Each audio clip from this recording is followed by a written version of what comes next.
D'abord, nous sommes deux intervenants. Alors, je vous présente Savoie Philibert, qui travaille pour le compte du FIPHFP, qui est donc le Fonds pour l'insertion des personnes handicapées dans la fonction publique, et qui est délégué territorial au handicap. En fait, le FIP est organisé avec un délégué territorial au handicap dans chacune des régions.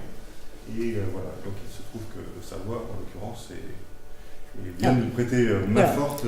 Moi, je suis plutôt la directrice du Centre Val-de-Loire. Actuellement, ma collègue du Pays de la Loire et de la Bretagne est malheureusement souffrante, donc j'ai proposé de la remplacer, en sachant que l'offre du FIPHFP est totalement uniforme sur l'ensemble des départements, des régions. Donc ce que je vais vous dire, c'est totalement valable, que je vienne du centre Val-de-Loire ou de la Bretagne, ça ne change pas grand-chose dans l'absolu, puisque nous accompagnons les personnes en situation de handicap dans la fonction publique, quel que soit l'endroit où elles se situent. Voilà, donc je suis Jérôme Ozon. Alors vous voyez Handipact. Alors le Handipact, c'est une mission que le FIPHFP a souhaité mettre en œuvre dans chacune des régions et qui accompagne les employeurs publics dans la mise en œuvre de leur politique en faveur de personnes en situation de handicap, donc que ce soit le maintien dans l'emploi en particulier ou le recrutement. Voilà, donc ça c'est juste pour la présentation. Alors le titre est un peu large. Manager la diversité, donc on a volontairement essayé de capter un auditoire un peu plus large que les seules problématiques du handicap, et on va se baser sur notre connaissance que nous avons de ce qui se joue sur le handicap pour essayer de comprendre aussi la diversité dans son ensemble et du coup le management et la diversité. Voilà. Ça c'est un peu on va dire le concept général. Alors dans l'organisation, on va avoir trois passages, trois grands moments. Un premier moment dans lequel on va essayer de prendre conscience en tant que manager de ce que nos représentations, la manière dont les représentations que nous avons influent sur nos décisions et en quoi ces représentations, elles sont naturelles, elles se mettent en route d'une manière assez naturelle. Enfin, on ne peut pas y échapper parce que c'est pour aller plus vite, mais en même temps, elles nous empêchent d'avoir du recul. Elles nous donnent le sentiment que nous voyons la réalité à travers un prisme qui est en fait un prisme déformant. Et donc du coup, l'idée, c'est comment être vigilant par rapport à ça. Ensuite, on aura une deuxième partie qui est finalement qu'est-ce que disent les textes sur la diversité, en quoi à un moment donné on est peut-être pas forcément aussi net que ça par rapport à ce que le législateur essaye de nous faire passer comme message et voire même sanctionne parfois comme comportements qui sont des comportements contradictoires. Et puis ensuite, évidemment, tout ça autour d'un enrichissement de questions-réponses et autour d'expériences et de témoignages. Voilà. Alors, juste déjà un premier petit jeu interactif. Alors, on n'a pas le système vidéo qui nous permet d'afficher, de toute façon, on n'est pas suffisamment nombreux, mais vous avez par contre, en face de vous ou sur vos sièges, des cartons de couleur. Donc, je vous propose de nous repérer rapidement avec ces cartons de couleur. On va presque pu faire un tour de table parce qu'on n'est pas très nombreux, mais ça permettra comme ça au moins de savoir d'où on vient. Et donc voilà, si vous mettez au fond, vous n'avez plus les papiers parce qu'on n'en avait pas suffisamment, mais on va vous en faire passer. Alors, je suis un élu de la territoriale, un agent chargé des politiques des ressources humaines handicap, un agent chargé d'autres politiques ou autres. C'est bon? Tout le monde a son carton, alors on le lève et du coup on va voir. Donc rouge pour vous, rouge, orange. Bon, en fait c'est assez varié. Alors autre, qui on a dans autre? Bleu. Vous monsieur, alors vous êtes 3, 4 à être autre. Autre c'est quoi? Je suis agent. D'accord. Ok, donc pas forcément d'autres politiques, mais un agent dans une collectivité. D'accord. De toute façon, la sensibilisation, c'est à tout niveau. Hein. Oui, et puis politique, mais c'est tout à fait intéressant. La politique des ressources humaines, vous étiez en orange, vous étiez quelques-uns à être déjà dans ce sujet. Donc à ne pas être là probablement par hasard. Et a fortiori. Tu avais du bleu aussi là. Et voilà, le bleu on l'avait vu. Et en fait on n'a pas de vert. Hein. Non, on n'a pas d'élu chargé de la territoriale. Ok, ça marche. Deuxième question, je suis en responsabilité de management, je ne suis pas en responsabilité de management. J'ai une personne en situation de handicap dans mon équipe, alors ça ne veut pas dire que vous êtes forcément manager. Je n'ai à ma connaissance pas de personne en situation de handicap dans mon équipe, donc là, a priori, c'est plutôt deux couleurs qu'il faut que nous sortions pour arriver à nous repérer. Donc, orange, bleu, Je n'ai pas à ma connaissance, d'accord. Donc oui, orange, bleu. Donc parfois vous ne connaissez pas, bleu, je n'ai pas à ma connaissance de personne, mais vous avez une personne en situation, oui, vous êtes quelques-uns quand même à avoir des personnes en situation de handicap où vous êtes en responsabilité de la chambre. Parfait. Ok, alors ça c'était juste pour nous mettre un peu en jambes et nous reconnaître. Je vous propose maintenant de faire un petit quiz pour vérifier en fait quel est le niveau de nos représentations et de notre connaissance.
Bon, derrière l'amusement, évidemment, parce que ça a été présenté de manière un peu ludique, vous comprenez que c'est une préparation à ce qu'on peut comprendre de la diversité.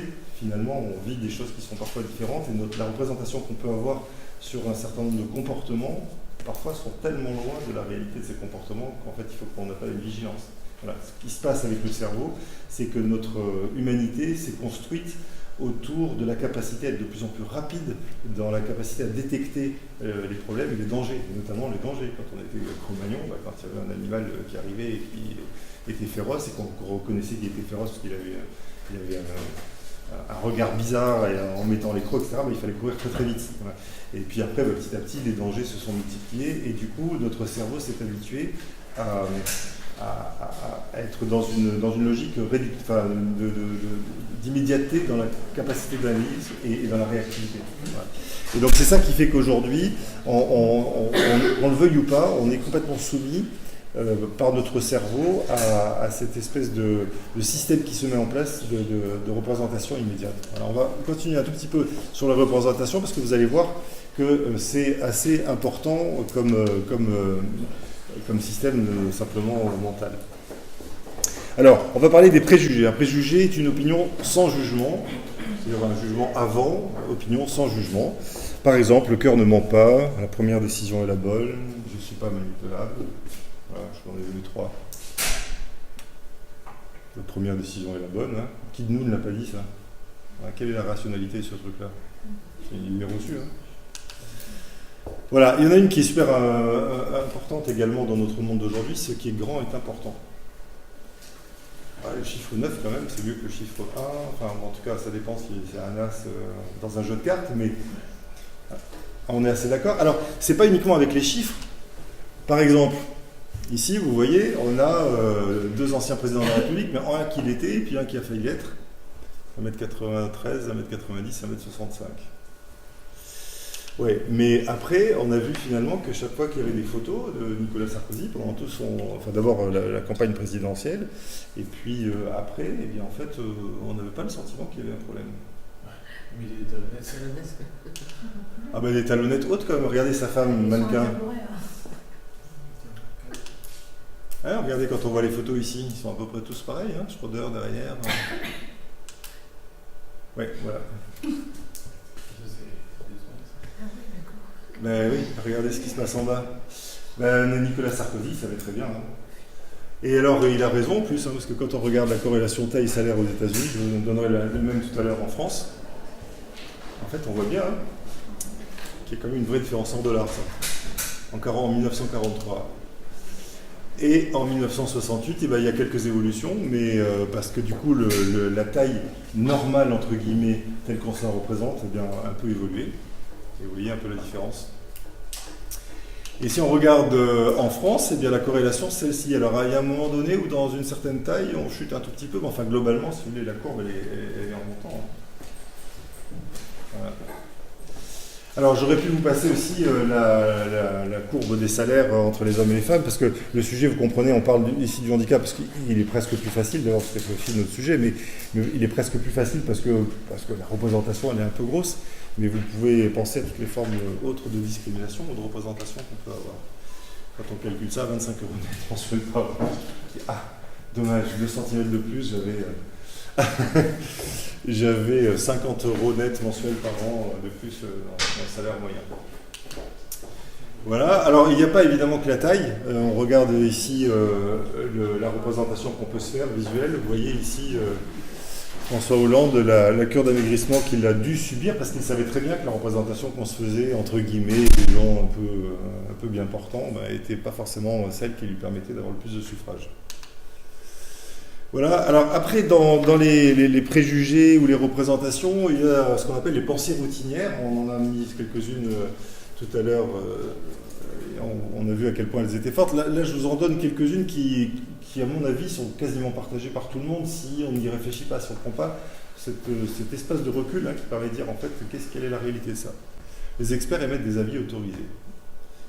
Je je ne crois pas avoir cité dans ce support ici, vous savez, les fameux exemples qui ont été mis en œuvre, enfin, plus que des exemples, hein, c'est des expériences qui ont été mises en œuvre je ne sais combien de dizaines de fois à Milwaukee, aux États-Unis dans un premier temps, qui a donné le film I comme Icar, et dans lequel quelqu'un avec une blouse blanche qui dit continuez, continuez, etc. Et on donne des chocs électriques simulés évidemment, et en fait on voit qu'il y a un nombre de personnes absolument faramineux en pourcentage qui continuent de donner des chocs électriques à quelqu'un qui ne répond pas à la bonne question, et tout ça parce qu'on lui a dit que c'était une expérience sur la mémoire, et donc la capacité à pouvoir se concentrer pour se souvenir, et quand il y a une mauvaise réponse, on est censé, il y a un acteur derrière qui fait des bonds de plus en plus gros, et en fait on s'aperçoit qu'il y a des gens qui sont prêts à infliger des peines extrêmement lourdes juste parce qu'en fait ils ont derrière quelqu'un en blouse blanche qui observe de manière très calme et qui dit continuez.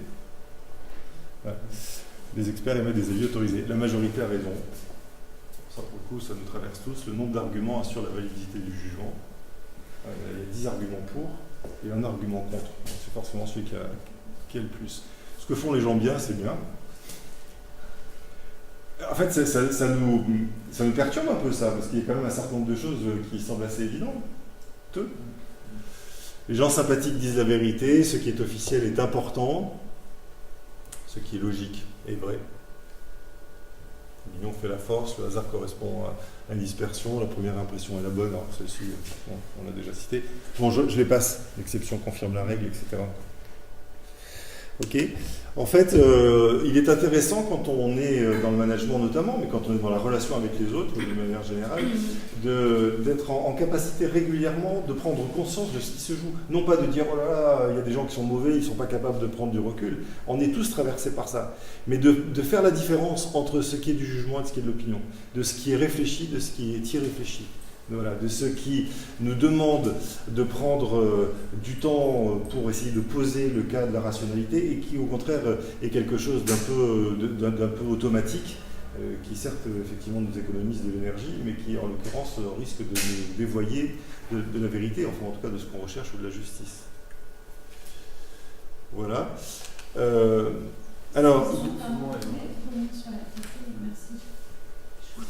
Alors oui, après le jugement, lui, il va être dans l'argumentation, hein, c'est-à-dire on va pas dire c'est comme ça, on va expliquer pourquoi, on fait la démonstration d'eux, le choix raisonnable, c'est je vais justifier, enfin c'est en gros la justification ou l'évaluation ou la mesure ou la cohérence.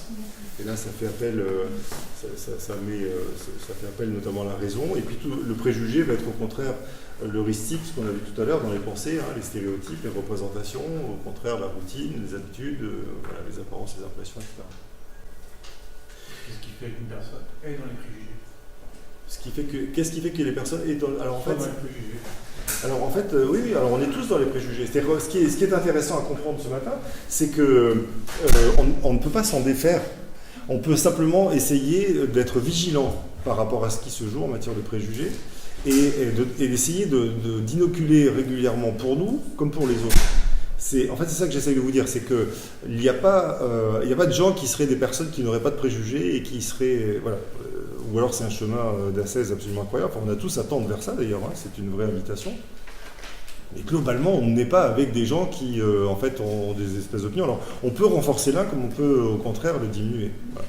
Il nous appartient de faire un travail là-dessus, mais c'est assez normal. C'est aussi par rapport à l'économie mentale. De prime abord, mon cerveau il est au repos, je vous vois arriver en fauteuil roulant, vous êtes handicapé. Alors que si je me force à réfléchir, elle n'est peut-être pas définitivement en fauteuil roulant, la personne a peut-être juste la cheville foulée et puis on lui a prêté un fauteuil roulant. Voilà. C'est est-ce que je vais au-delà de ce que je vois et puis je me contente de cette impression et je m'arrête là, ou est-ce que j'oblige mon cerveau à avoir une réflexion et à aller au-delà de l'opinion et aller plutôt dans le jugement et effectivement avoir une réflexion. L'un ne va pas sans l'autre, mais l'un n'est pas mieux que l'autre non plus, hein. Donc en fait on a besoin des deux dans notre société. Il y a aussi un autre aspect qui est important, c'est la méconnaissance aussi. Oui. Alors, on n'est pas fait peur, méconnaissance du sujet fait qu'on a des préjugés, parce que voilà. Alors ça c'est super important ce que vous dites, parce que qui dit méconnaissance dit qu'il y a des gens qui ont la connaissance. Donc le fait de connaître ce mode de fonctionnement est aussi une manière de pouvoir manipuler derrière ce fonctionnement. Et ça me fait une transition absolument extraordinaire avec la question suivante. Voilà ce que disait Patrick Lelay, président TF1 en 2004, bon ça date un peu, mais il l'avait dit d'une manière tellement affirmée, en plus de ça de manière publique, que ça fait froid dans le dos, c'est-à-dire la prise de conscience de ça. Il disait, le métier TF1, c'est d'aider Coca-Cola, par exemple, à vendre son produit. Alors, pour qu'un message publicitaire soit perçu, il faut que le cerveau du téléspectateur soit disponible. Nos émissions ont pour vocation de le rendre disponible, c'est-à-dire de le divertir. Divertir, ça veut dire sortir du centre, sortir de la vérité, de l'être, en fait, hein, essentiel. C'est justement faire la démarche qui consiste à le sortir de l'essentiel. On entend le divertissement aujourd'hui, c'est sympa, mais le divertissement, en fait, c'est sortir de ce que nous sommes au fond de nous-mêmes essentiellement. De le détendre pour le préparer, alors de les détendre, hein, on entend aussi un peu le ramollir, quoi, hein, en quelque sorte, pour le préparer entre deux messages. Ce que nous vendons à Coca-Cola, c'est du temps de ce cerveau humain disponible. Ce qui est terrible, c'est qu'il en est parfaitement conscience, parce qu'on se dit on est quand même vraiment manipulé. Ce qui est encore plus terrible de mon point de vue, c'est qu'ils puissent l'afficher comme un état de fait. Donc si eux sont préparés à ça et connaissent, ça veut dire que nous devons être extrêmement vigilants par rapport aux messages que nous recevons, parce que les messages jouent absolument avec notre capacité, avec justement notre non-capacité du cerveau, si on ne le met pas en état d'alerte, à pouvoir discerner ce qui est bon, ce qui n'est pas bon. Après, il faut quand même faire attention, parce que je rebondis par rapport à ce que tu dis, Oui. par rapport aux attentats qu'il y a eu malheureusement sur le marché de Noël à Strasbourg, où on a entendu certains gilets jaunes dire c'est le gouvernement qui manipule. Alors qu'il y a quand même eu des gens qui sont vraiment... Non, voilà. Il faut quand même avoir une certaine gymnastique intellectuelle, un certain recul pour se dire oui, là ce que je lis c'est affligeant, ça veut dire qu'on me manipule pour que je boive ou que j'achète du Coca-Cola, mais tout ce qu'on me dit n'est pas forcément faux. Il faut quand même avoir un discernement. Alors pour montrer qu'effectivement notre cerveau il a quand même un peu des limites, si vous essayez de lire, de regarder quelles sont les couleurs à travers ça, si on fait un test, alors il faudrait que je le fasse ici. Voilà. Si je vous dis à quelle couleur ici et qu'il faut que vous ayez une seconde pour réfléchir, ici quelle est la couleur, etc., il y a de fortes chances que votre cerveau soit un peu perturbé entre ce qu'il lit et ce qu'il voit comme couleur.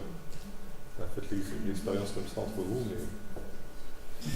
Voilà, puis autre forme aussi de déformation d'ailleurs. Vous voyez quoi? Il y a des vagues, hein? Ouais, des vagues. C'est étonnant quand même ces vagues, hein? Ça bouge un peu. Ouais. Voilà. Bon, ça veut dire que notre cerveau, en fait, il interprète en permanence des choses et qu'on peut jouer avec ça. C'est presque désagréable, mais en fait, ça ne bouge pas du tout. Hein. Je vous assure que je n'ai pas mis de vague là. Voilà. Quel est le point vert le plus gros? Est-ce que c'est celui de gauche ou c'est celui de droite? Bon, pareil. À gauche? Ouais. Mais quand on dit pareil, on se fait violence ou pas? Oui, un peu. Hein. Bon, là j'ai fait ça, il y avait une superposition, je ne l'ai pas fait, donc j'ai juste enlevé sur la slide suivante les couleurs bleues. Voilà. Et oui, notre cerveau déforme complètement. C'est le même. C'est le même, c'est exactement. Ah oui, là c'est vraiment ça, copier-coller de la slide, j'enlève juste le bleu, quoi. Ouais, c'est Bon, hein, on regarde ici, hein, c'est fou, celui-là il a l'air vraiment plus beau. Ok. Alors, l'illusion des stéréotypes, pour mettre ensemble ce qui semble aller ensemble, on continue avec cet exercice-là. C'est juste pour vous montrer, hein, j'insiste un peu lourdement, enfin nous insistons, après nous allons parler un peu plus de management, mais c'est se préparer, en fait le management ou la relation à l'autre, c'est aussi prendre conscience de ce qui se passe, hein, c'est ça l'idée. Hein. Vous voyez cette ravissante jeune femme, il y a eu pas mal de tests qui ont été faits là-dessus pour savoir en fait ce que les gens pensaient d'elle. Est-ce qu'elle incarne la beauté, l'intelligence, l'ambition ? Alors on a fait des tas de tests où on a dit, en fait cette femme s'appelle Maria Di Angelo, et donc on a présenté, on a fait des micro-trottoirs comme ça, puis on est allé voir les personnes, on leur a dit écoutez, cette personne-là s'appelle Maria Di Angelo, à votre avis, comment vous la voyez? Est-ce qu'elle est davantage intelligente? Est-ce qu'elle est davantage ambitieuse? Est-ce qu'elle est davantage belle? Et donc on a fait un test et puis on a eu des résultats. Et puis on a fait la même chose en disant non, en fait elle s'appelle Sarah Finkelstein. Voilà. Et puis on a fait la même chose sur des milliers et des milliers de personnes, elle s'appelle Kay O'Malley. Est-ce que la perception que les gens ont sur cette personne est la même selon le nom qu'elle porte? Eh bien voilà le résultat. Alors si elle s'appelle Kay O'Malley, c'est neutre, on n'est pas capable de dire si elle est plus belle qu'intelligente qu'ambitieuse, mais si par contre elle s'appelle Sarah Finkelstein, eh bien, la beauté, c'est pas forcément ce qui est le plus important. En revanche, son intelligence et son ambition est bien plus importantes. Ça a été fait en France? Ça a été fait dans plein de pays du monde.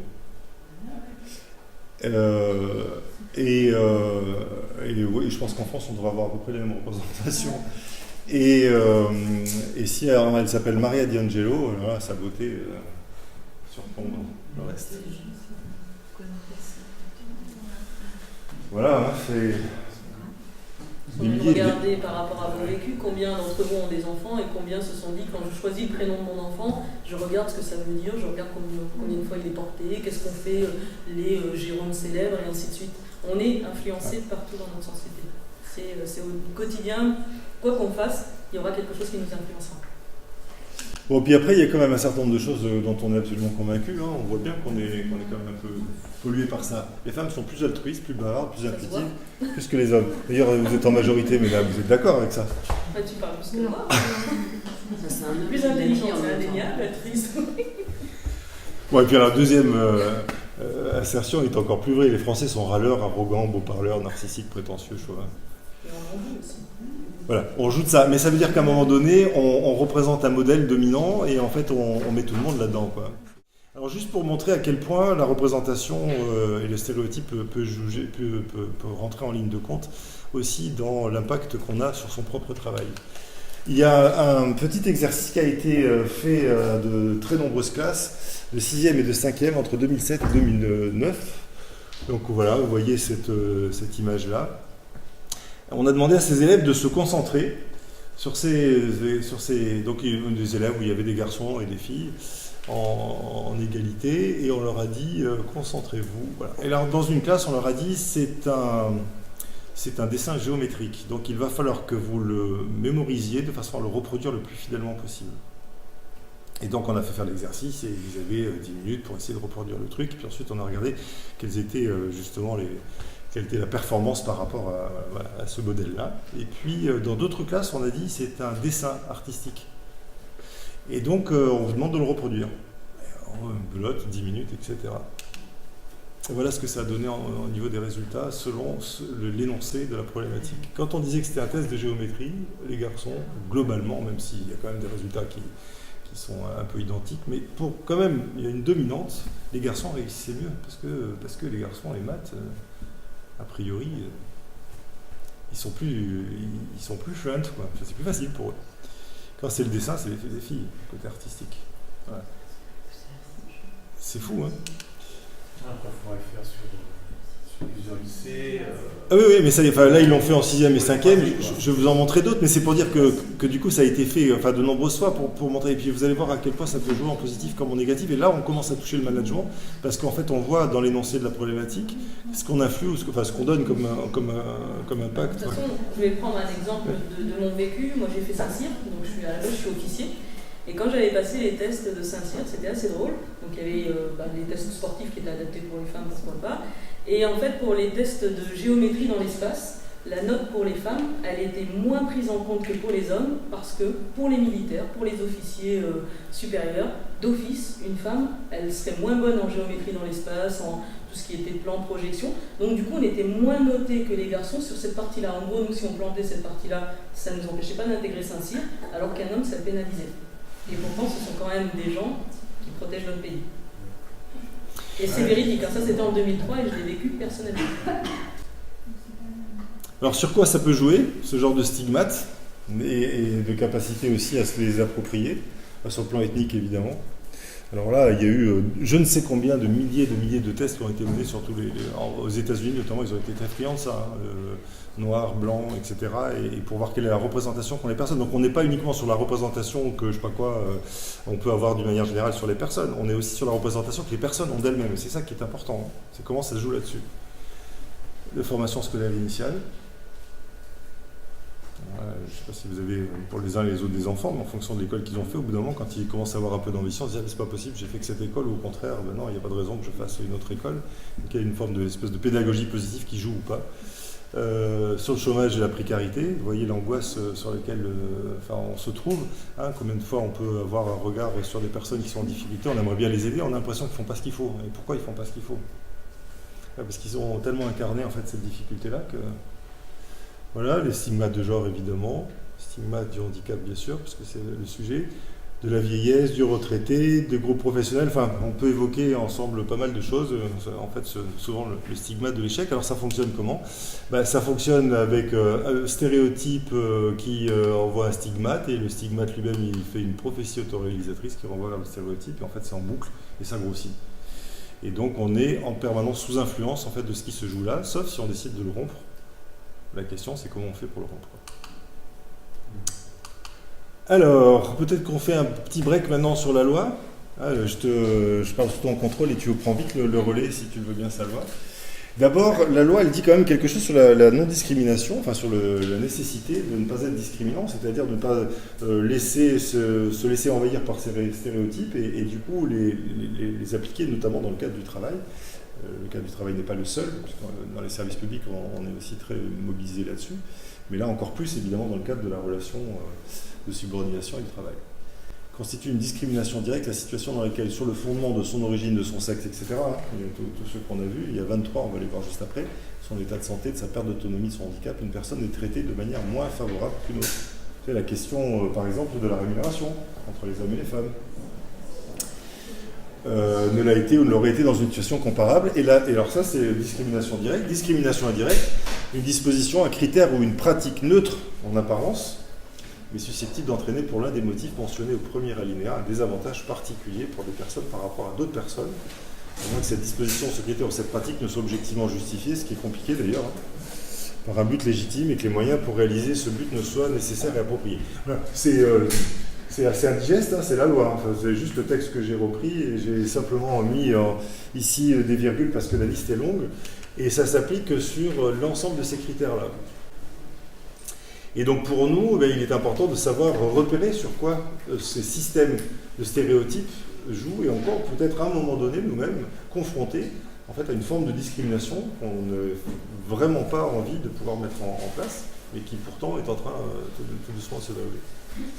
Voilà, donc origine, sexe, situation de famille, grossesse, apparence physique, on parlait tout à l'heure de François Hollande qui a fait une cure d'amaigrissement, le patronyme, Fickenstein, dans notre exemple de tout à l'heure, lieu de résidence, état de santé, perte d'autonomie, handicap, voilà, des caractéristiques génétiques, le nez aplati, c'est marrant parce que dans une formation que j'avais suivie, un jour on nous a dit tiens, vous voyez, enfin, quelles sont les différences que vous avez, alors on était en train de se repérer, puis la personne, l'animatrice nous avait dit qui a les oreilles collées ou décollées? Et alors, en fait, c'était moins l'oreille, c'était est-ce qu'on a un lobe qui est décollé ou est-ce qu'il est complètement accroché? On s'était dit, tiens, c'est bizarre, celui-là, on l'a pas vu.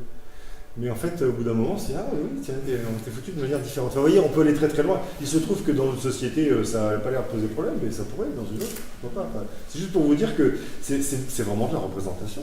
Ça n'a aucune objectivité particulière. Excusez-moi, c'est quoi la différence entre sexe et identité de genre? Alors, dans ce qui a été rajouté en identité de genre, c'est... Les transsexuels. Oui, c'est ça. C'est une nouvelle personne en fait, qui se réclame ni féminine ni masculine et qui souhaiterait qu'une catégorie soit créée pour elle. Donc il y a les transgenres, il y a les enfants qui naissent sans sexe et où les parents doivent définir par la suite après un sexe, etc. Alors, il y a ça et orientation sexuelle. En fait, il y a effectivement trois manières de... Voilà, d'un côté, c'est le sexe, homme-femme, bon, quand ça pose pas de problème. De l'autre, c'est la préférence sexuelle qu'on a, c'est-à-dire on est homosexuel ou on est hétérosexuel. Et puis le troisième, c'est éventuellement la capacité à pouvoir se déterminer dans un genre différent de celui qui a priori a été donné. Je dis a priori parce que par exemple, il y a un certain nombre de personnes, pas majoritaires, mais qui naissent avec un sexe un peu indéterminé pour lesquels les médecins essayent de dire est-ce que c'est davantage un homme, une femme, et puis voilà, par exemple. Et puis il y a ceux aussi qui veulent changer. Voilà, ce qui est le pire, c'est ça en fait, c'est la valoche qu'on traîne quand on a une classe sociale qui n'est pas la classe dominante, l'orientation sexuelle qui n'est pas la bonne, la religion, l'origine. Alors évidemment, tous ceux qui ont tout ça, vous imaginez, pour avancer, c'est un peu compliqué. Bonjour. Alors, d'autres références cette fois-ci qui nous concernent davantage pour la fonction publique et la non-discrimination. D'abord, la fonction publique, elle repose sur un principe de non-discrimination par le statut même du 13 juillet 83. Je te laisse prendre le relais si tu veux. Ça va? Dans le statut même dans la fonction publique, en fait, on a tendance à dire que quand on compare privé-public, les écarts de salaire sont plus importants dans le privé que dans le public. Tout simplement parce que dans le statut de la fonction publique, on est rémunéré par rapport à un grade, un échelon et un indice. Donc dès lors que vous remplissez certaines conditions, vous allez être intégré dans un grade, dans un échelon en fonction du concours que vous avez passé, et dans un indice, que vous soyez homme ou femme, normalement il n'y a pas de différence. Donc ça va être à ce niveau-là où on aura tendance à dire que dans la fonction publique, il y a moins de discrimination. L'article 27 et 38, ce sont deux articles qui sont spécifiques, donc 27 et 38 disent la même chose, hein, c'est juste que pourquoi l'un s'applique à la territoriale et à la fonction publique d'État et l'autre s'applique à l'hospitalière. Ça permet aux personnes en situation de handicap d'être recrutées sans passer le concours. En fait, elles vont postuler, comme dans le privé, avec un CV, une lettre de motivation, elles vont être reçues en entretien et elles vont, pendant la durée d'une année, être contractuelles pendant un an. À l'issue de cette période qu'on pourrait assimiler pour les fonctionnaires, à la période de stagiairisation, elles pourront être titularisées et devenir fonctionnaires sans avoir passé le concours. Donc le droit au reclassement, donc pareil, dans la fonction publique, lorsque vous êtes en situation d'invalidité, votre employeur a l'obligation, dans un premier temps, avant de partir sur un licenciement, ou en tout cas une mise à la retraite pour une aptitude, de vous proposer des postes de reclassement. Ça va passer par des organismes qui sont dédiés, la commission de réforme ou le comité médical, et on va, donc les RH, des médecins, les représentants du personnel, statuer sur l'avenir de la personne et lui proposer éventuellement un reclassement dans une autre activité, dans un autre grade, dans une autre fonction, pour lui permettre de continuer à travailler malgré l'handicap ou l'incapacité qu'il subit à ce moment-là.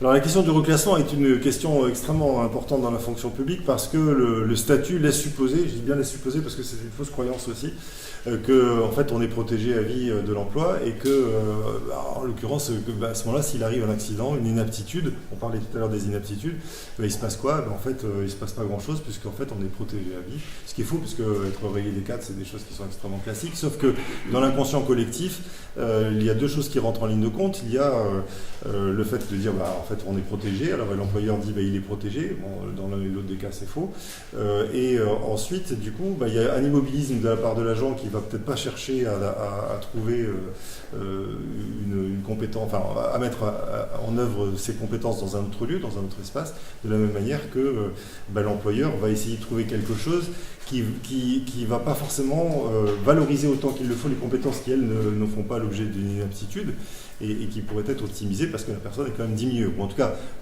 regarder le prisme du métier ou de la mission au travers finalement un spectre bien plus large que les vraies compétences dont on a besoin.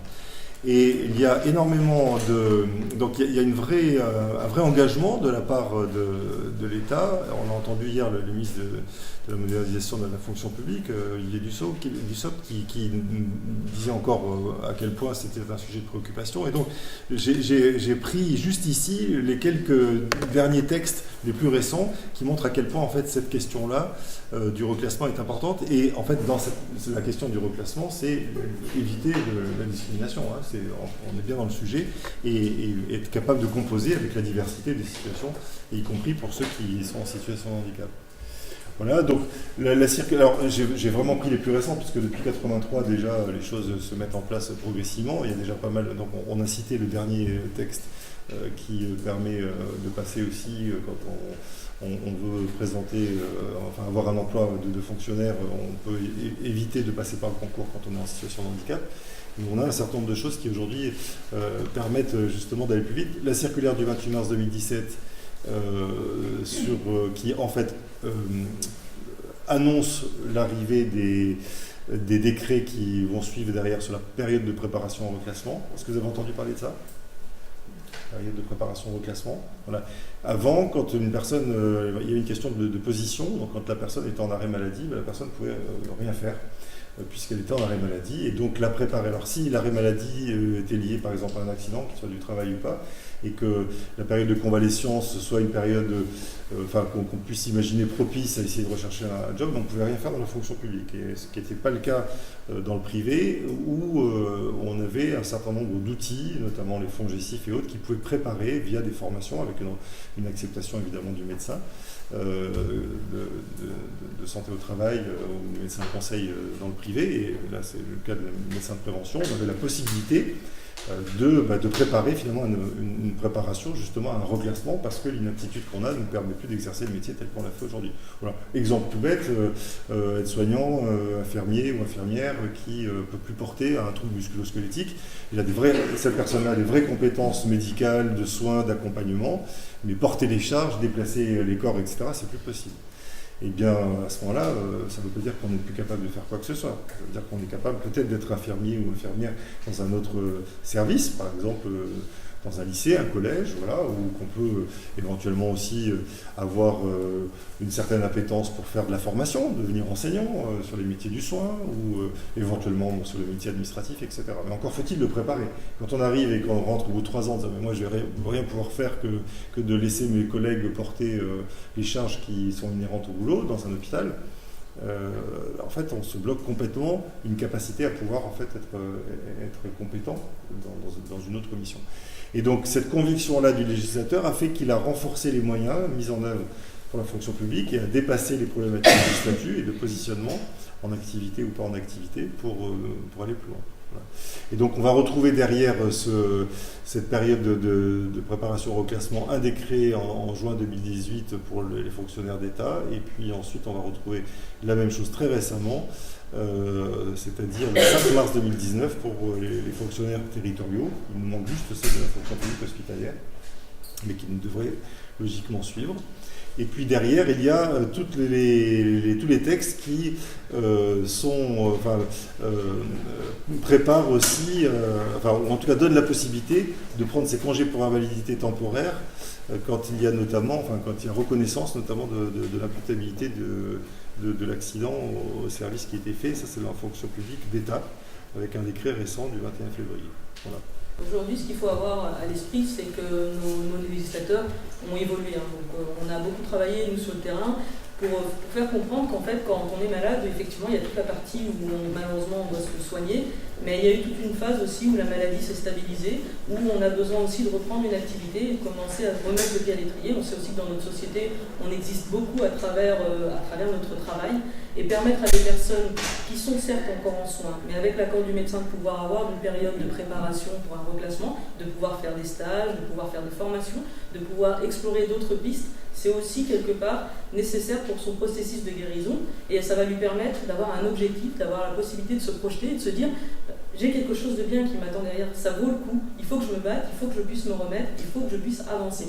Et la mentalité, l'éthique des textes qui sont sortis ces derniers temps, c'est vraiment dans cette démarche-là. On n'est pas encore au bout du processus, il reste encore beaucoup de choses à faire, mais j'ai l'impression que la dynamique est installée et qu'on va pouvoir proposer un meilleur accompagnement pour les personnes en situation de handicap et puis pour les personnes en règle générale, parce qu'aujourd'hui vous n'êtes peut-être pas en situation de handicap, mais vous n'êtes pas à l'abri d'avoir une profession qui vous fragilise, qui vous fatigue, vous n'êtes pas à l'abri, on n'est pas à l'abri, d'ailleurs je ne m'exclus pas du dispositif, de développer demain une maladie, et de savoir qu'il existe des dispositifs, qu'il existe des possibilités, ça permet quand même d'avancer et puis justement de lutter contre ces préjugés qui étaient longtemps ancrés dans notre société, selon lequel un fonctionnaire a un emploi à vie.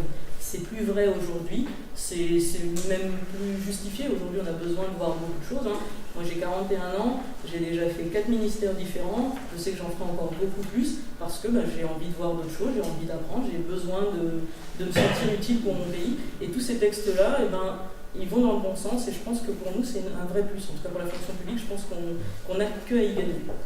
Alors pourquoi cette petite insère en quelque sorte dans notre propos, dans lequel on a parlé de représentation, de stéréotypes, de ce qui se jouait dans notre conscience? Parce que aujourd'hui, notre capacité à comprendre aussi l'environnement professionnel dans lequel nous sommes et son évolution possible était très important, parce que en fait, on se fige dans un processus dans lequel on dit on peut ou on ne peut pas, alors que finalement le processus il est plus ouvert. Et donc il faut entendre que le législateur nous invite, nous, dans la fonction publique aujourd'hui, à pouvoir élargir notre capacité à comprendre en fait ces mutations, ces adaptations, ces ajustements, bien sûr pour les agents en tant que tels, qui passent par cette période-là, mais aussi pour les managers qui ont à comprendre aussi que l'aptitude ne s'arrête pas à la représentation qu'on a, physique, sensorielle, voilà, de la personne, de ce qu'il faudrait pour le poste.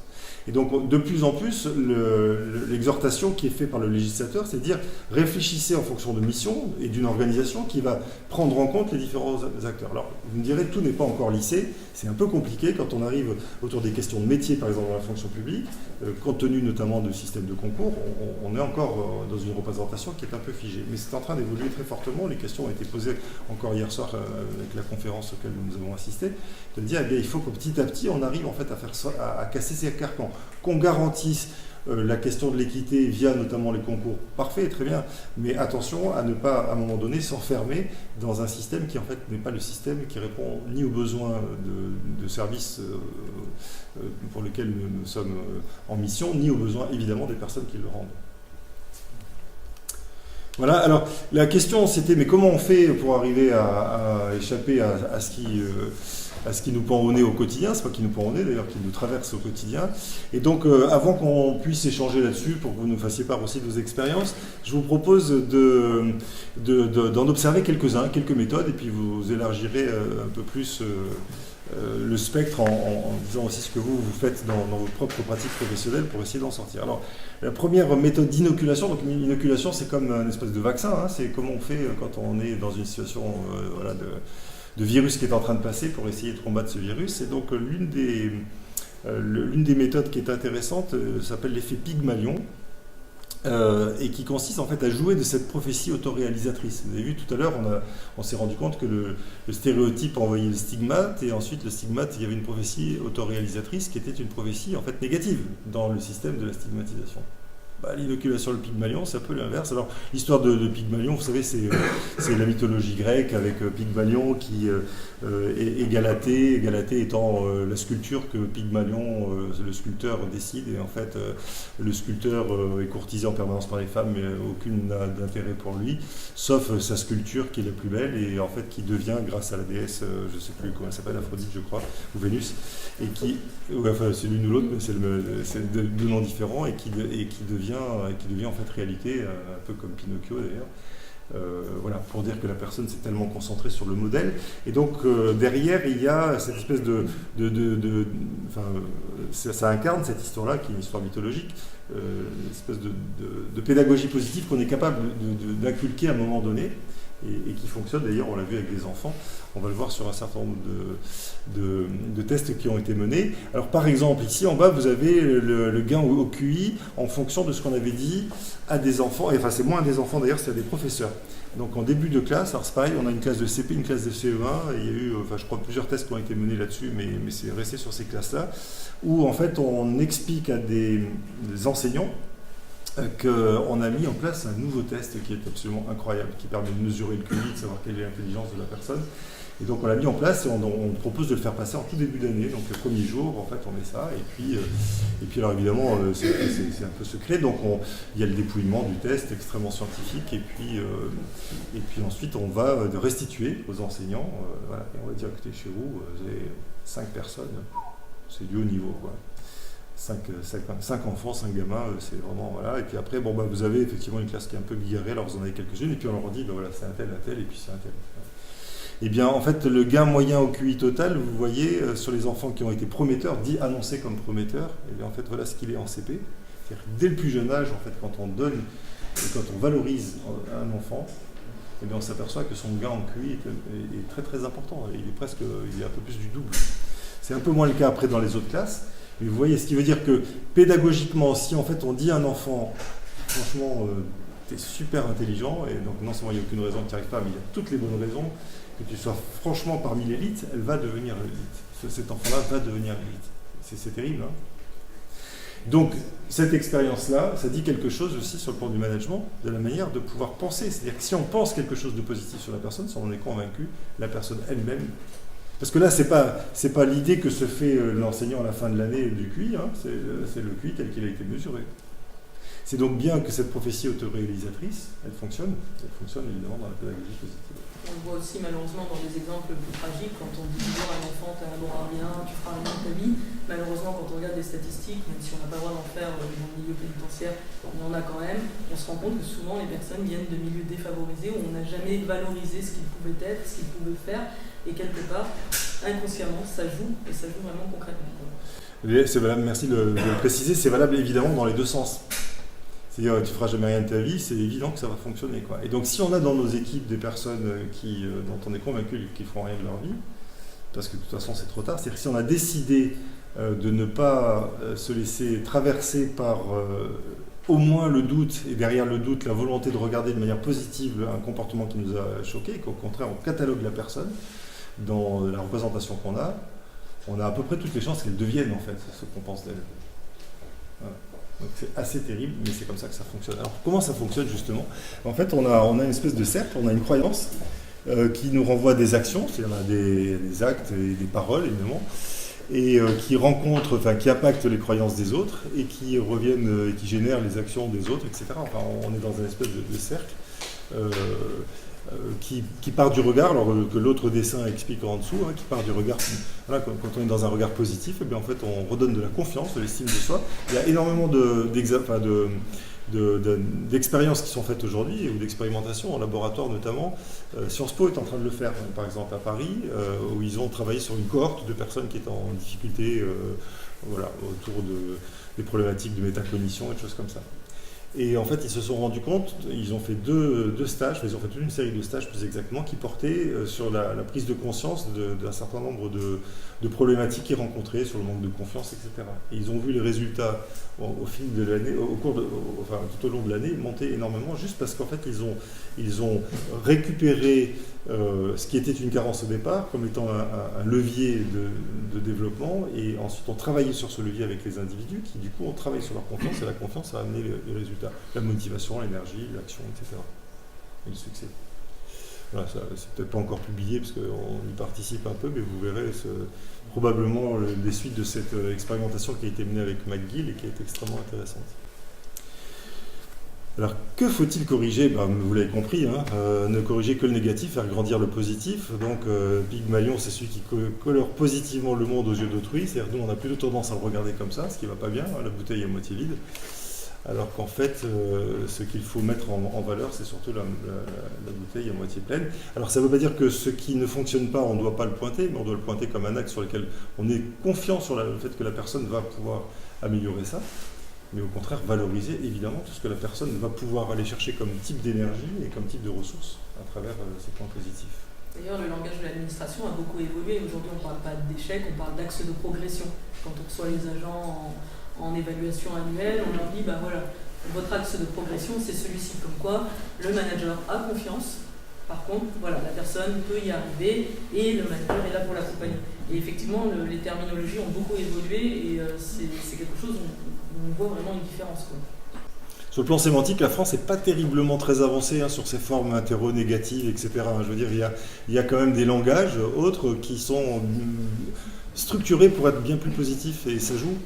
Voilà, alors ça nous donne un esprit critique, ça nous donne une capacité à nous battre, etc. Enfin, il y a d'autres vertus, mais c'est vrai si on essaye de temps en temps de prendre un tout petit peu de recul sur ce qu'on envoie comme message, parce que nos mots envoient comme message, on a souvent des messages qui sont très négatifs et ça commence par là. Donc du coup, si concrètement, il s'agit de quoi? Si on veut faire évoluer les ressources que nous avons en tant que manager, repérer les points d'autrui, les points forts pour les développer au détriment des points faibles. Ça c'est donc l'effet Pygmalion qu'on a vu tout à l'heure. Et bien sûr, les repérer, ça veut dire aussi à un moment donné discerner sur qui on va faire porter notre effort. Voilà, on a identifié qu'une personne pouvait être en difficulté parce qu'elle-même, sa propre estime d'elle-même, sa confiance en elle, etc., est pas très importante. Et à ce moment-là, décider de faire porter son effort là-dessus, faire mémoire de ce qui a été bien fait, revenir en permanence sur oui, mais ça tu sais bien le faire. Enfin, donner finalement des points d'ancrage importants, mettre en valeur les exceptions, ceux qui sont justement censés confirmer la règle, et oser dire à autrui que l'on ne doute pas de lui et oser l'ambition pour autrui. Voilà. Sinon, il y a une autre manière, quand on est dans un système d'équipe, par exemple, dans lequel toutes les choses sont négatives, alors ça serait plutôt pour des agents, mais pourquoi pas, ou en tout cas des gens qui ne seraient pas forcément en situation de management, qui consiste à dire on peut casser la routine par l'inoculation psychologique. Et alors à ce moment-là, c'est quoi? Alors on est très fort sur les formes interro-négatives, je le disais tout à l'heure. Alors ça signifierait quoi? Eh bien, si on ne changeait rien dans nos comportements, alors ça donnerait ça. Que faudrait-il faire pour bien détester travailler avec les uns et les autres? Ça a l'air stupide comme question. Mais quand on la pose comme ça, nous, en tant que consultants, souvent on est amené à, parfois quand on veut vraiment travailler sur les réponses qu'il faudrait apporter, de mettre en situation intellectuelle l'absurdité, pour vérifier que derrière l'absurdité, en fait, il se cache déjà finalement des réponses qu'on est capable de mettre en œuvre. Voilà. Que faudrait-il faire pour bien détester travailler avec les uns et les autres? Si on se met autour d'un paperboard et qu'on liste ce qu'il faut, on va très facilement trouver. Qu'est-ce qu'il faut faire? Et du coup, si on regarde en miroir, eh bien, en fait, on va vite savoir ce qu'il faudrait faire, au contraire, pour bien travailler avec les autres. C'est pas compliqué. Voilà. Que faudrait-il faire pour que plus personne ne veuille travailler avec nous? Alors ça, c'est aussi quand on est dans un environnement extérieur. Vous voyez le poids quand même du truc. Quand on est en système de concurrence, notamment, là, dans le privé, c'est encore pire. Du fait de nos habitudes, préjugés et routines qu'avons-nous déjà mis en place effectivement pour être détestables, et en quoi d'autres services donnent-ils plus envie que nous? Enfin voilà, c'est tout l'environnement. Et puis le temps 2, c'est comment innover au quotidien notre manière d'être. C'est-à-dire une fois que ça, on l'a listé, dans un exercice collectif qu'on a pu faire, et bien on se dit les 5 comportements ou attitudes à bannir. En gros, comment le poids de nos pensées autant que de nos paroles doivent être prises en considération pour justement travailler sur une autre forme de pensée, une autre forme de parole. Et puis les comportements qu'il va falloir qu'on ait entre nous dans la relation. Voilà. Parfois, c'est aussi donner la parole au silence, en tant que manager, contrer l'autocensure due à la pression majoritaire. Dans la fonction publique, je ne crois pas que... je vais dire ça d'une manière très positive. Je pense qu'on excelle quand même beaucoup dans la capacité à ne pas pouvoir exprimer les choses, à les penser très très fortement, à sourire et à être d'ailleurs souvent très valorisé, y compris d'ailleurs en termes de promotion hiérarchique, dans notre capacité à pouvoir faire une langue de bois avec beaucoup de charme et de séduction pour expliquer que tout va bien. Sous-entendu, on voit bien que transpire derrière tout ce qui ne va pas bien, mais tout va bien. Et si à un moment donné on cassait ça? Et si à un moment donné on considérait que les mots, que la parole était une parole qui soigne, plutôt qu'une parole au contraire qu'il faut taire si on veut pouvoir avancer? Voilà. Et donc si on a une injonction qui est de ne pas, par exemple, s'exprimer, l'idée c'est au contraire de dire ok, j'ai peut-être droit, moi, à prendre la parole et je peux peut-être prendre ce risque-là. En tout cas, pour ma santé mentale, c'est absolument indispensable, mais ça l'est aussi pour en fait, le service, pour le bien du service. Voilà, et donc pour ça, il y a énormément d'outils qu'on peut mettre en œuvre dans une équipe pour donner la parole, pour que cette parole de nouveau puisse s'exprimer. Voilà. Au sein de notre cabinet, une ligne qui est à côté peut en témoigner, on met en place une fois tous les mois un temps d'expression, en fait sans attendre que ça aille pas bien. Alors ça passe de ce qui nous traverse en ce moment, ce qui nous soucie, ça peut être aussi des clients avec lesquels on a des difficultés, ou si ce n'est pas des clients, voilà. Et donc on exprime, et en fait on entend derrière cette expression, on a pris une tierce personne pour nous aider à les formuler. Alors il y a des jeux différents, il y a des mots qu'on pose, on a parfois écrit des poèmes, parfois fait des jeux, etc. Et donc on entend l'autre dans ce qu'il est en train de vivre. Ah là là, si vous saviez la puissance que ça peut avoir, combien à un moment donné on se dit ah mais oui, elle en est là, il en est là, en fait on comprend mieux qu'est-ce qui se passe. Voilà. Cette parole-là, elle a besoin d'exister. Alors les réunions debout, c'est pour faire vite pour pas tomber dans la réunionnite, etc. Je vous laisse le découvrir. Alors ça c'est une espèce de grille, un peu inconfortable, mais ça vaut le coup quand même de la parcourir. Une espèce de grille qui essaye de comprendre quel est le processus de résistance qu'il peut y avoir justement dans ce changement vers quelque chose de plus positif et qui propose des réponses. Voilà. Donc le conformisme, première situation possible. C'est quoi le conformisme? C'est la majorité a raison, l'exception confirme la règle. En gros, on ne bouge pas, puisque de toute façon, ça a toujours été comme ça. C'est l'emploi à vie, donc du coup, la résistance passive, on ne peut pas en sortir, c'est la fonction publique. Voilà. Donc si on ne peut pas en sortir, c'est quoi la question? C'est en fait comment on peut penser autrement, comment on peut vivre dans une équipe, finalement, des pensées différentes, qui ne sont pas forcément toutes convergentes à un moment donné, mais qui apportent de la richesse. Voilà. Et du coup, l'opportunité, c'est peut-être de se dire, tiens, la majorité a tort, l'exception affirme la règle. Enfin, tiens, et si finalement nous posions à plat, peut-être dans un exercice, ce qui nous semble être évident et qui ne l'est peut-être pas tant que ça, hein, les fameuses phrases routinières, heuristiques qu'on a vues tout à l'heure, et qui nous laissent penser que finalement ça ne peut que continuer à être comme ça. Parce que c'est ça qui pèse, hein, qui est la chape. Hein. Ça a toujours été comme ça et ça ne pourra pas changer. Voilà, comment sortir de l'inertie. Si c'est de l'autocensure, on ne peut rien dire parce que là c'est trop gros quand même ce qui se passe. Et donc l'autocensure, ça serait la compréhension de l'autocensure, qui ne dit mot consent. Vous comprenez la force, hein, on va dire, d'inertie de cette autocensure. Hein, c'est que si on ne prend pas position, si vous ne prenez pas position, eh bien ça va entraîner. Il y a un test qui a été mené à plusieurs reprises également, je vous en donne un autre, il est marrant celui-là. Une salle de classe, avec une salle de classe, on va imaginer une salle de classe où on est tout, le prof est là, on est tourné comme ça, et puis là il y a une porte derrière, ou si elle n'est pas derrière, elle est de côté. Et donc on met ces 30 personnes dans la salle de classe et on met juste derrière dans le couloir une jeune fille qui hurle, et donc on entend en fait une dispute et une jeune fille qui hurle. Si la personne qui est la plus proche de la porte de sortie ne se lève pas, vous n'avez aucune chance que les autres ne se lèvent derrière.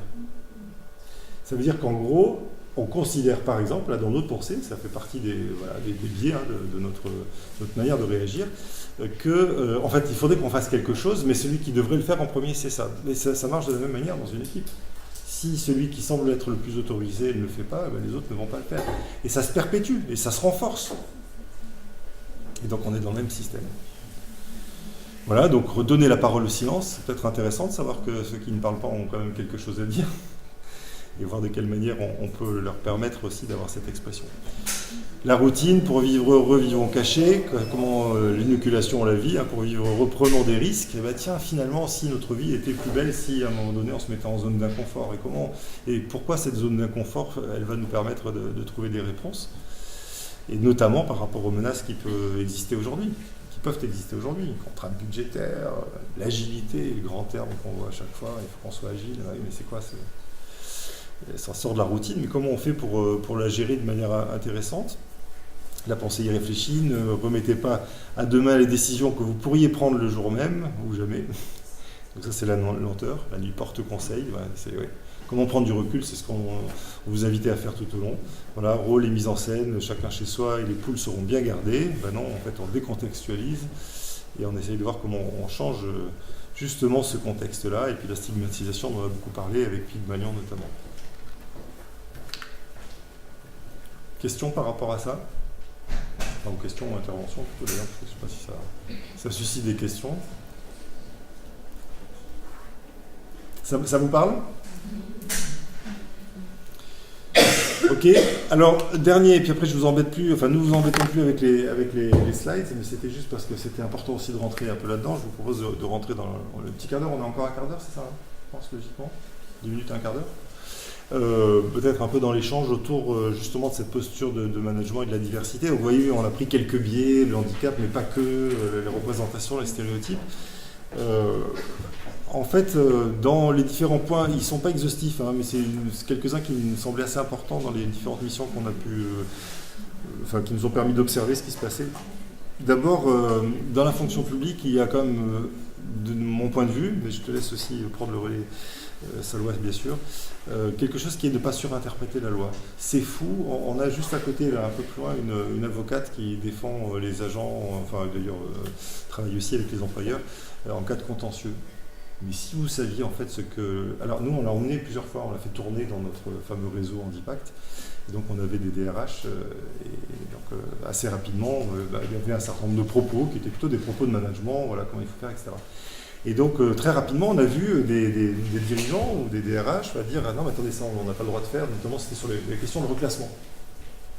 Et là, c'était hyper intéressant. Nous, chaque fois, vous nous dites que, vous nous citez tel texte. Mais quand vous avez une avocate qui connaît par cœur, qui a plaidé, qui connaît toutes les jurisprudences, en fait, on voyait bien qu'il y avait une représentation qui était complètement erronée, parfois qui était très erronée de ce qu'on peut faire ou de ce qu'on ne peut pas faire. Par exemple, sur le reclassement, c'était absolument le cas. Ce qui veut dire que, je voudrais juste souligner ici qu'à un moment donné, on a l'impression qu'il y a une loi, une règle, entre guillemets, incontournable derrière une pratique, et qu'en fait, c'est pas la réalité. Donc ne pas la surinterpréter, c'est de regarder en fait ce que dit véritablement la loi. Or, la loi pour la fonction publique, elle n'est pas forcément, et notamment dans le cadre de la relation de travail, on parle bien sûr de management aujourd'hui, elle n'est pas forcément aussi importante qu'on le croit. Elle se cale souvent sur le code du travail privé, en matière de jurisprudence. Donc parfois on peut faire des bêtises. Faire un commentaire. Je pense que c'est lié au fait aussi que l'État est son propre assureur. Donc c'est vrai que les RH, les directeurs généraux ont tendance à être plutôt frileux parce qu'ils craignent le contentieux. Et souvent on se rend compte qu'à force de pratique, eh ben, ils se sont eux-mêmes enfermés dans un carcan qu'ils ont fini par fabriquer et qui finalement les enferme et ne leur permet pas d'agir. Donc je pense que c'est surtout lié à cet état de fait qu'on n'ait pas d'assurance dans la fonction publique, qu'on soit nous-mêmes notre propre assureur. Et ça, c'est vrai que quelque part, c'est pénalisant. Alors la contrepartie de ne pas la surinterpréter, c'est de la respecter en revanche. Parce que de fait, par exemple, sur les risques psychosociaux, il y a un certain nombre de consignes qui sont données de manière assez explicite et qui sont rarement respectées, notamment sur la prévention des risques, sur la capacité d'identifier ce qui se passe. Voilà. Donc il y a un cadre malgré tout qu'il faut savoir, par exemple, respecter. Prévention des risques, parce que prévention des risques, c'est souvent la conséquence d'un management, les risques en tout cas qui peuvent exister sont souvent la conséquence d'un management qui est défectueux. Besoin d'adaptation des compétences et mobilité. Attention aux représentations figées que notre cerveau nous donne de ce qu'il est coutume de faire, ce qu'il convient de faire ou pas en matière d'organisation. C'est pas parce qu'aujourd'hui il y a des statuts, il y a des concours qu'on ne peut pas penser l'organisation de l'équipe autour d'une logique de compétence et pas une logique de métier. Voilà, donc c'est juste qu'on a une capacité à s'enfermer beaucoup plus importante que ce que le texte dit réellement. Et ça, c'est un point à souligner. D'ailleurs, quand on regarde les administrations qui vont le mieux, c'est souvent celles qui ont cette agilité. Moi, actuellement, je suis à la tête des dépôts et des consignations, et il m'est régulièrement arrivé de manager des gens plus gradés que moi. Et en fait, à la caisse, ce qu'on regarde, c'est d'abord la compétence. On va dire, tiens, cette personne, elle a une compétence en matière juridique, il est logique qu'elle soit responsable de l'unité, par exemple. Et il m'est régulièrement arrivé de manager des gens plus âgés que moi, donc ça c'est le jeu du concours, mais plus gradés que moi et mieux payés que moi. Et ça c'est possible, et il n'y avait pas pour autant de problème. Et finalement, à un moment, le grade doit s'effacer au profit de la compétence. Et c'est ce que je dis toujours, à compétence égale, oui, on favorise une personne en situation de handicap, mais on doit toujours regarder la compétence en priorité. Voilà, autre élément, remettre en question le bien fondé de ce qui a toujours été fait. Bon, attention à la pensée routinière qui fait qu'à un moment donné, comme ça a été fait, on ne peut pas le changer, c'est sûr. L'organisation du travail, ça a un lien bien sûr avec le besoin d'adaptation des compétences et de la mobilité. L'organisation du travail, elle gagne à être pensée souvent d'une manière collective.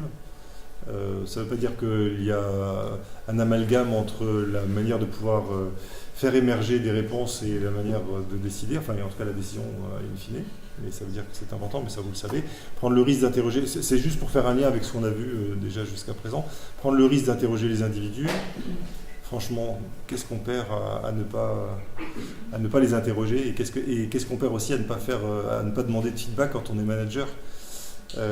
Alors bien sûr ça se travaille, il y a des questions qui sont pertinentes et qui ne le sont pas, mais qu'est-ce qu'on est plus à l'aise quand on sait en fait que derrière on a si ce n'est une unité de pensée, en fait peut-être une complémentarité de pensée qui construit et qu'il n'y a pas de jugement, parce que sinon on est toujours, y compris en tant que manager, avec le risque de dire mais qu'est-ce que pense l'autre, etc., ou au contraire de laisser se cristalliser finalement une espèce de représentation qui petit à petit va devenir une réalité parce que la personne la conforte. Si on n'a pas eu le temps, si on n'a pas pris les moyens de pouvoir l'exprimer. Voilà, autre sujet, vous avez vu qu'on a un peu traversé avec le handicap, mais que derrière le handicap, il y a beaucoup de représentations, il y a bien sûr des situations de souffrance, il y a bien sûr des inaptitudes, mais il y a aussi beaucoup de talent, et énormément de talent.